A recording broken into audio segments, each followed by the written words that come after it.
Monsieur Aristide. Nous parlons ce soir des oratoires. Mais bien avant ça, qu'est-ce qu'on entend par un oratoire? Un oratoire, vous savez, la chose a deux petits noms. Ça s'appelle oratoire communément. Les gens l'appellent oratoire. Mais le thème plus approprié, c'est le sanctuaire marial privé. Le sanctuaire privé, c'est-à-dire, c'est un sanctuaire que vous avez chez vous.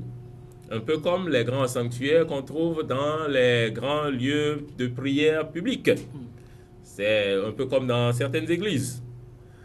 Le sanctuaire marial plutôt que vous décidez d'avoir à la maison, chez vous, c'est pour la maison.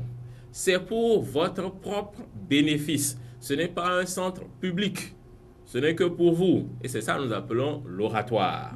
Alors, l'oratoire, communément appelé, bien sûr, c'est peut-être toute une pièce que vous avez, toute une salle que vous avez. Vous avez une grande statue de la Vierge Marie dedans. Vous venez prier dedans. Ça, c'est lorsque vous en avez les moyens. Lorsque vous êtes simplement dans une pièce, dans un entrée-couché, comme on le dit également, c'est juste le coin de la pièce là où vous avez pu installer certaines choses, certains objets d'adoration et vous allez à cet endroit-là pour prier.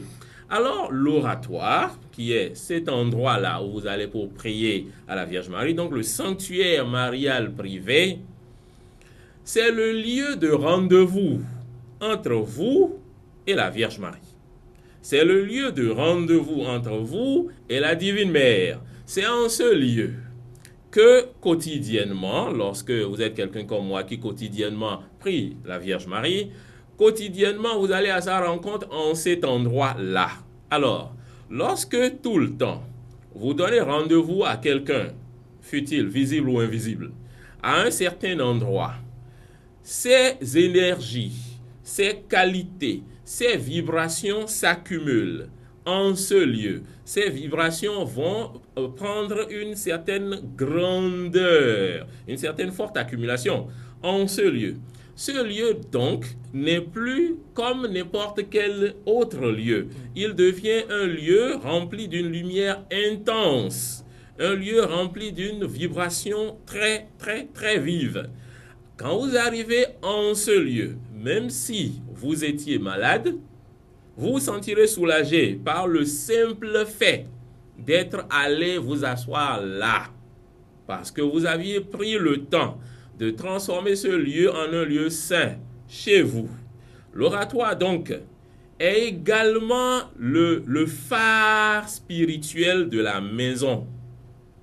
C'est le lieu qui protège votre chambre, votre salon, là où vous l'avez mis, et également qui protège tout le lieu, ou du moins toute la maison, parce que d'accumulation en accumulation, de répétition en répétition, de prière en prière, dans ce même lieu, les multiples rendez-vous que vous auriez eus avec ces vives énergies de la Vierge Marie transforment ce lieu en un grand phare.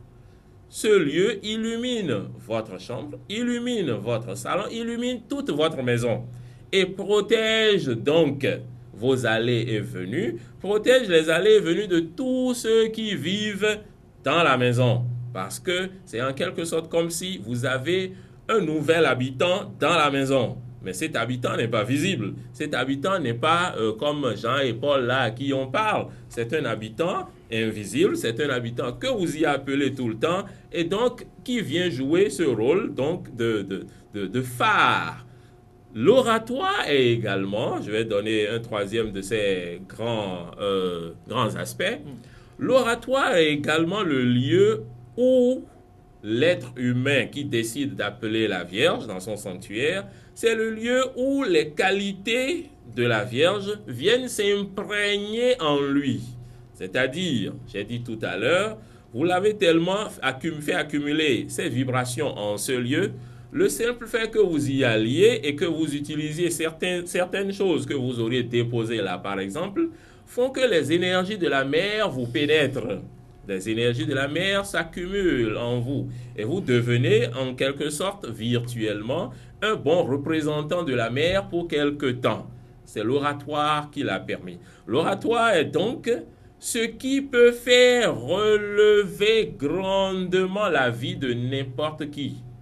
Je prends un individu dont la vie est dérisoire, tout est en train d'aller sens dessus-dessous dans sa vie, rien ne marche, il lui suffit d'installer un oratoire de la Vierge Marie, installer l'oratoire tout comme il faut, de suivre les instructions que nous allons donner tout à l'heure au cours des émissions qui vont suivre où nous allons parler de l'oratoire. Petit à petit, il constate